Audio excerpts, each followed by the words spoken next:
Hello, everybody, and welcome to the Winecast. In order to complement casts that I've done on two other South American wine-producing countries, Uruguay and Chile, it's time to head back to the Southern Hemisphere and take on Argentina, a very important player in South American wine and on the world stage as well that has a complex, compelling, and interesting wine culture. There's a lot to say about Argentina, so let's jump right in. Vitis vinifera first reached Argentina in the mid-1550s, 1556 to be exact, with the planting of cuttings that were brought into the region from neighboring Chile. The grape that grew from those cuttings will be familiar to you if you've seen the casts on Chile and California. It was that dependable workhorse of a grape that goes by many names: País, Listán Prieto, Criolla, or Misión, or Mission in English, and was appreciated more for its ability to produce a large volume of wine destined mostly for communion rather than for careful appreciation and personal enjoyment. Though other grape varieties were soon introduced to Argentina, the emphasis on quantity over quality was a hallmark of the industry there until late in the 20th century, with Argentines drinking a lot of wine, but most of it being bulk wine, with little expectation of quality. By the 1990s and the early 2000s, though, things have begun to change thanks to an increase in the overall quality of production in Argentina and a subsequent boom in exports, led by the increasing popularity of Argentine Malbec. The export boom was remarkable and made Argentina a big player on the world wine stage. In 2016, for example, Argentina ranked 9th in the world in terms of dollar value of exported wine. But the future of Argentina's economic growth remains uncertain, and the boom has stalled to some degree, though not collapsed, with the still impressive $816 million in exports for 2016, representing a drop in value of over $100 million from Argentina's peak as an exporter in 2012. Argentina's signature grape and its most planted grape is Malbec, that I've already covered in a dedicated cast, so look for more information on it there. Malbec is followed by 3 red grapes and 3 white grapes to round out the top 7: Bonarda, Cab Sauv, Syrah, Pedro Jimenez, Moscatel or Muscat of Alexandria, and another signature grape, Torrontés. A couple of these grapes are very well known, but 3 of them could use some additional comment. Bonarda is a red grape that produces wines with a strong black fruit character, along with more savory notes like tar and leather that tend to appear with age. Genetic studies have established that it's identical to a grape grown in France under the names Corbeau and Douce Noir, and to one grown in California under the name Charbonneau. But don't expect California producers to call attention to that fact, because they like to represent their Charbonneau as a rare and somewhat exotic cult grape that isn't widely planted. There are actually less than 250 acres of it in California, fun fact. But the truth is that it's identical to Argentine Bonarda that's planted to over 45,000 acres. What Bonarda is not identical to, however, is 2 grapes from Italy that go by Bonarda and Charbonneau, despite sharing names with them. Speaking of sharing names, Pedro Jimenez, spelled with a G, though similar sounding, doesn't seem to be related to the variety spelled with an X that's used for making dessert wines and sherries in Spain. This is Argentina's most planted white grape, but its use has been primarily for bulk wines, and you're seeing less and less of it planted every year. A grape with a much better reputation for quality production is Torrontés. Wines made from this grape are richly aromatic, often showing stone fruit, melon, and white flower notes. There are actually 3 separate, though closely related grape varieties in Argentina that go by the name Torrontés, each with a geographic indicator tacked onto it: Torrontés Mendocino from Mendoza, Torrontés Sanjuanino from San Juan, and Torrontés Riojano from the La Rioja province. Of the 3, Riojano is the one that's usually labeled just Torrontés and that you'll find outside of Argentina. Riojano is a cross between our old friend the Mission grape and Muscat of Alexandria, and that cross probably happened in Argentina, making it a local grape, and also meaning that it's unrelated to another grape that's also called Torrontés from Galicia in northwest Spain. Though Argentina is a large country with lots of coastline, most of its vineyard acreage is inland, giving it a continental climate.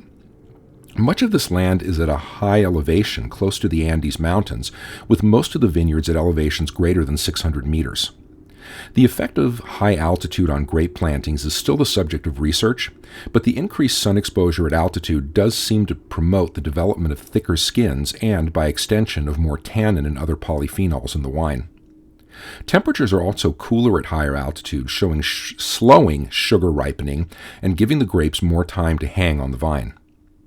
Vineyards in the southernmost regions of Neuquén and Rio Negro are at lower elevations but manage to remain cool thanks to their southerly latitude. How high can vineyards get in Argentina? To answer that, you'll need to head to Salta in the north that has subregions like Cafayete, with many vineyards in excess of 2,000 meters in altitude, and Molino, with what is probably the world's highest altitude vineyard, Altura Maxima, planted at 3,110 meters, or about 10,200 feet. Regardless of the altitude, all of Argentina's wine regions tend to be very dry, thanks in no small part to the rain shadow created by the Andes Mountains. This dry climate means that there isn't much risk to the vines in terms of fungus, rot, or similar diseases, but there is a risk of hail in many of these regions during the growing season. To mitigate this risk, producers use several strategies, including draping nets over their vines to protect them from the hail, or spreading out their acreage over several vineyards that are remote from each other so that hailstorms, which are usually pretty highly localized, won't damage all of their vines. In the wine regions of the northwest, a powerful dry wind called the sonda can also pose a threat. And speaking of damage to vines, though there is phylloxera in Argentina, it's relatively rare and not as damaging to vines there as it is in other areas, with the result being that many Argentine vines are planted on their own roots and not grafted onto American rootstocks. In terms of wine law, Argentina's appellation system was restructured in 1999, and while the system is often presented as having 3 tiers, I think it makes more sense to understand it as a system divided into 2 semi-parallel tracks that differ in the degree to which each one is regulated. The first track has 2 divisions, an indicación geográfica, or geographic indication designation, that can be, depending on where the grapes are sourced, either one of 3 regions, one of a number of provinces, or one of a larger number of subregions in those provinces. So, for example, a wine could be either labeled as from the regional IG of Cuyo, or from the provincial IG of San Juan, in the Cuyo region, or from the subregional IG of, say, the Tulum Valley in San Juan. Whatever the area, this designation is largely unregulated, like most New World appellations, except for the national requirement that if a wine is varietally labeled, at least 80% of the wine in the bottle be that varietal, and that at least 85% of the wine come from the appellation on the bottle. This tier does imply, however, that the wine being made is being made to a standard of quality. By contrast, the second level in this track, the indicación de procedencia, or indication of origin designation, does not imply quality production and is usually a home for bulk wines. These can be labeled with a place of origin, but not one more specific than one of the 3 regional IGs. The second track in this system is the Denominación de Origen Controlada, or Controlled Denomination of Origin, that, like its name suggests, is a European Union-styled appellation system that regulates quite a bit about production in the areas that receive it.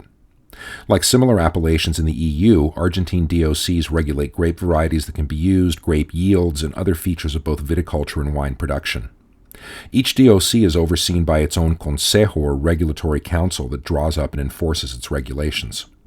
Currently, there are only 2 areas that use this system, both of them subregions of the province of Mendoza, Luján de Cuyo and San Rafael. Both of these are only approved to produce wines from Malbec. What about wines from these regions made from other grapes? They can be produced under the IGs of the same name for each of these areas, so when buying a wine from either Luján de Cuyo or San Rafael, pay attention to whether it's from the highly regulated DOC for that area or from the less regulated IG.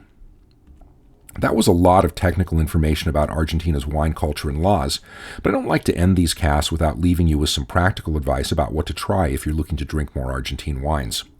So for starters, head to Mendoza, which is the big dog of Argentina's production areas. Mendoza produces about 70% of Argentina's total wine, with a big chunk of that being Malbec, often from old vines.